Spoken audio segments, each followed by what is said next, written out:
I was supposed to say this at the beginning of the review, maybe I'll crop it out or whatever, but this review is entirely my opinion. I've seen so many people that absolutely adore this series. I have also seen a couple of reviews saying that it was horrible that they were capitalizing on this topic, but there's so many people that loved this series.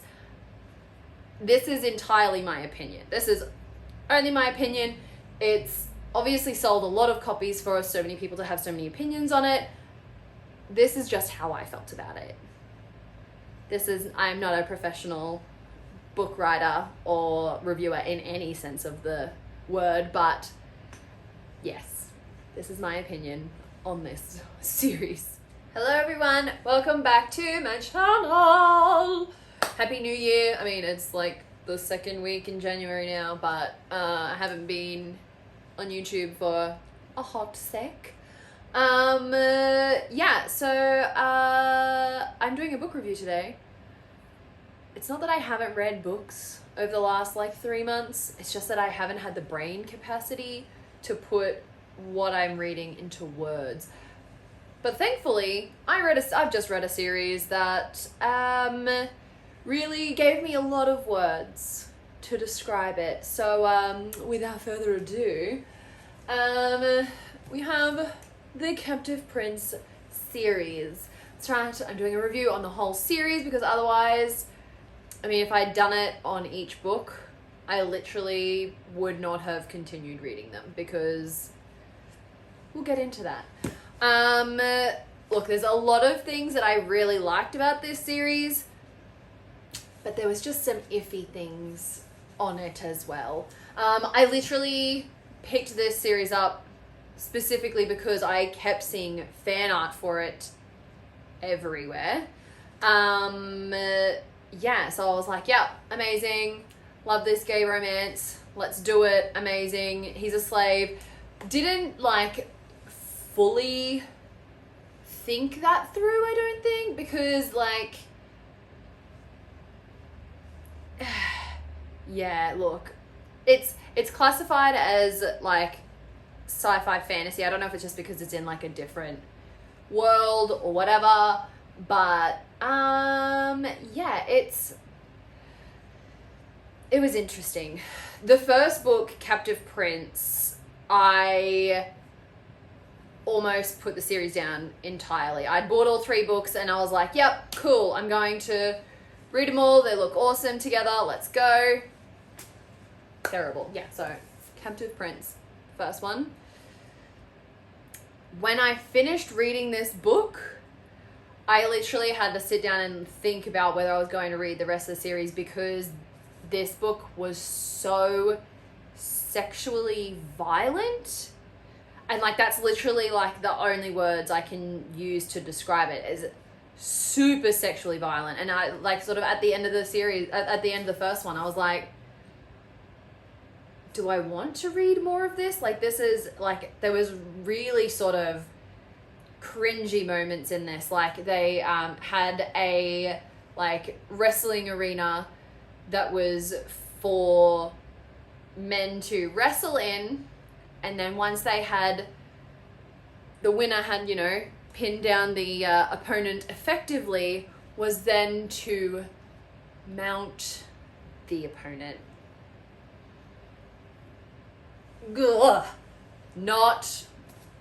No. No. No. It was not for me. But at the end of this series, at the end of the series, I keep saying that.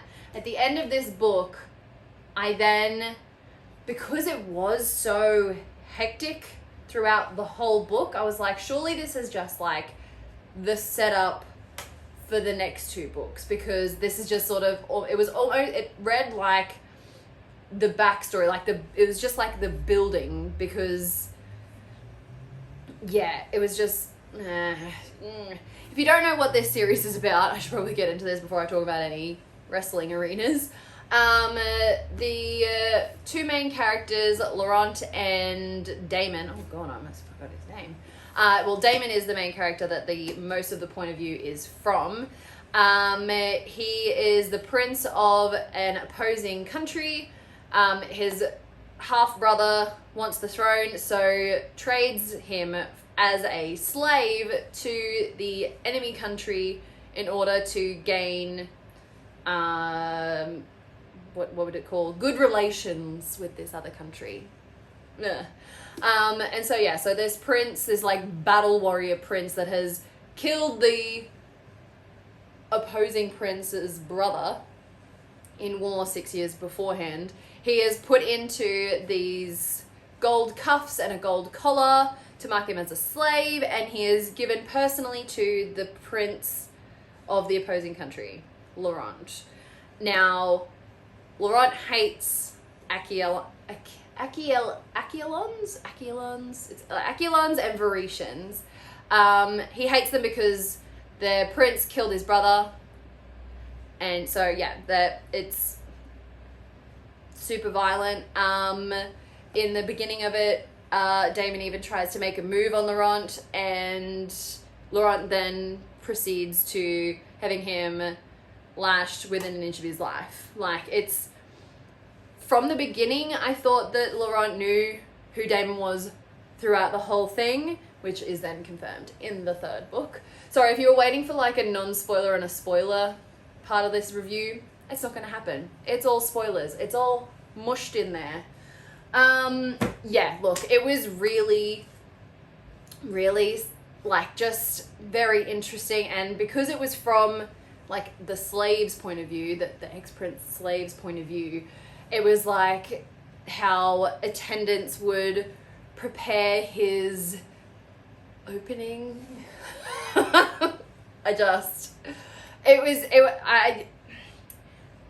I think it's actually a credit to the author that it was so cringy, because they were so good at constructing the scenes in your brain. Like, it was just incredible writing,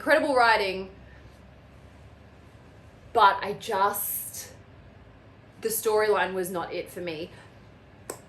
In saying that, in the second book, it got progressively better. So the very first book, the sort of like the climax and everything is more so, that was a poor choice of words.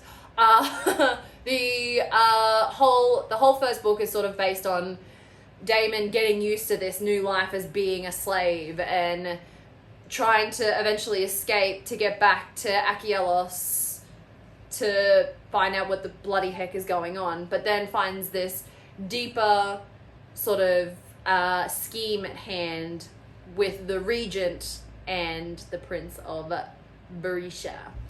Of Vir, the Varetians, and the country is Vir. So yeah, so the second book is, so the end of the first book, the prince has to go to the border. Now, he's been avoiding this the whole time because he knows that his uncle, the regent, is trying to kill him. So he's like, nah, not going to the border. I'm just going to pretend like I'm a selfish, pompous asshole. So they don't send me away. They can't try and kill me on the border. Whatever. He then, of course, as it always happens, his plans get dashed because Damon succeeds in getting out of the castle, but then gets caught, and Laurent then says, yep, I'll go to the border, but I want my slave to come with me. He's not allowed to die. You have to give him leniency, blah, blah, blah, blah. So then the second book then is them getting to the border. Now, it's literally majority of the travel there. It's not a lot of it actually at the border. And of course, Damon being an ex-prince knows how to sort of bring soldiers together. So he's helping Laurent, and Laurent is just sort of like standing off to the side being like, this is interesting. Didn't expect this to happen. This is interesting. And so, and of course, you can imagine the tension. And I tell you right now, I have never felt so guilty about reading sexual tension before, because it was a slave. It was not a consenting adult. It was someone that had no other fucking choice. And so I would be like, oh, this is good. And they'd be like, no, it's not. Actually, moral compass is way thrown off on this. But yeah, but in saying that, Laurent never uses Damon as a sex slave. Never uses him as what he's supposed to be intended for, apart from like attending to him. So like unlacing his shirts and getting his bath ready and all that sort of stuff. Again, not okay, but it's better than the continuous line of rape.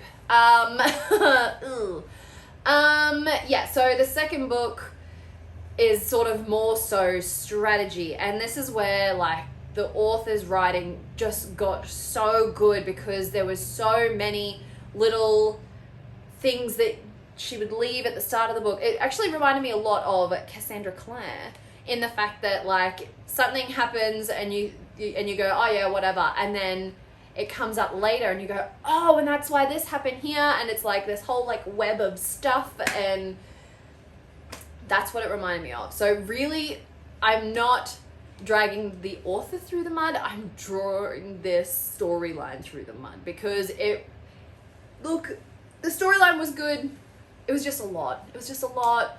It was a lot. Anyway, so the second one was them getting to the border, and Laurent and Damon are just growing closer all the time. Laurent is still very like, nah, absolutely not. Your country killed my brother. Absolutely not. Get away from me. Yeah, and then the second book ends with one of the captains from Achilleos storming one of the Veer forts and seeing Damon there. And they, of course, instantly recognize him because they grew up together, and so his whole thing is ruined, because everyone now knows that he's the prince killer, but he's been among them the whole time. So they're like, oh my god, he's a spy, yeah. Anyway, Laurent goes off because they have a big battle to come, and then that's where the second book ends. Look, the second book was really good, and I understood the first book more, because you really sort of had to get the brutality of what was happening in like the capital and what is actually happening to the slaves and all that janky stuff. But yeah, I think it was just a lot. I think it was a lot. Maybe I'm just sensitive. I don't know. Okay, yeah. So then third book. Third book took me a really long time to read. I don't know if it's because I just read them all one after the other and it just got like a lot by the end. But I finished the third one today because I was like, I need to do a review. I need to do it. Get this over and done with so I can move on with my life. The third one was quite surprising because, of course, with the Achilleans coming in and noticing that their prince was there, they obviously took over. They took over, but they still went to battle for Laurent because they knew that the regent was overall the greater evil, essentially. So that was fine. They all went and into this battle where they were supposed to meet up with Laurent, and Laurent didn't show up, and they were like, nah, this is typical of the Veer because they never show up for their own damn fights. They want us to die for them, blah, blah, blah. All of that, all of the above, whatever.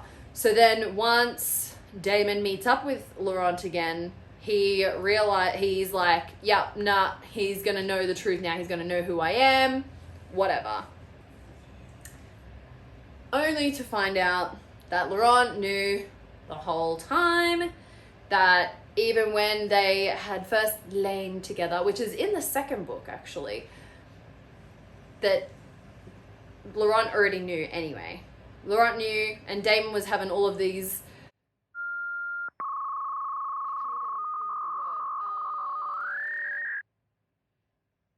emotions about how Laurent would never do this if he knew who he was, and, you know, he's the one that killed his brother. you get it. Yeah, so like the third one was very interesting because Laurent was like, yeah, I already knew, it's still the same. I got under you to make you trust me more and blah, blah, blah, all the rest of it. It was all very dramatic when I read it. But again, as they start working together again, the tension starts building again, right? But now it's better because they're both kings. Prince and king, same. But they're like on equal playing ground. So that's when it got interesting. But still, Damon still kept one of the cuffs as like a little reminder. And then when they signed a new treaty together, he gave Laurent the other one. And it was very cute. It was very, here's my ring, here's your ring, we're together. But again, you then circle back and be like, yeah, but they wouldn't like have this relationship if Damon hadn't been a slave first and you didn't almost kill him with the lashes and then put him in this wrestling ring with someone that was trying to mount him. And then you feel skeevy again, and then it's like, okay, I gotta put down the book for a little bit. Yeah, so, but as I said, the third book was a lot better because they were equals. They were both kings leading their own armies together. It was all very good. Very complex storyline. Very good. I am giving this series overall like a 3, 2.5, 3, because that's like average. Out of 5 stars. That's like a middle mark. You know, I can't give it more than that. I can't, morally speaking, give it more than that. The writing was immaculate. I loved the complexity of the story. I loved the whole world building. It had a map in it. Love me a good map. I don't know. It was just like, there's no warnings. I don't believe there is actual like warnings. I don't believe so. Oh, she's Australian. You know what? I didn't even know that. That's amazing. I do feel bad now for sort of dragging it, but you know, it was a lot. It was a lot of, there was no, and I just checked, there is no trigger warnings for rape, sexual assault, or anything like that. And that would be traumatic for anyone that was trying to read to escape those sorts of things and then rocks up right at that doorstep. So yeah, I don't know. I enjoyed it. I read all 3 books. So, I mean, if that says enough, then, you know, that's my opinion. But, and also, I was supposed to say this at the beginning of the review. Maybe I'll crop it out or whatever. But this review is entirely my opinion. I've seen so many people that absolutely adore this series. I have also seen a couple of reviews saying that it was horrible that they were capitalizing on this topic. But there's so many people that loved this series. This is entirely my opinion. This is only my opinion. It's obviously sold a lot of copies for so many people to have so many opinions on it. This is just how I felt about it. I'm not a professional book writer or reviewer in any sense of the word, but yes, this is my opinion on this series. Just gonna put that in there at the end. Well done. Yeah, so I did enjoy it when it was more storyline and less, which is usually the opposite. It's usually like, oh yes, give me the romance, I love this, amazing. But when it was less of the romance because it made me hurt in my brain, good words. Yeah, when it was more plotline and Laurent sort of like scheming and behind the scenes sort of stuff, that was when it was good. That was when it was really good. But yeah. Okay, so now that I've left you with all of those conflicting emotions, that is the review for the Captive Prince series. I don't know what I'm going to be reading next. I don't know if you've noticed the reorganization because I now have 3 bookshelves. This is very exciting. Yeah, but if you have any recommendations for what I should read next and review, or I know you'll give me your opinions on what I think about this series, so just leave them in the comments. Like this video please, and subscribe if you want to see some more. But yeah, otherwise, thanks for watching. Okay, thank you, bye.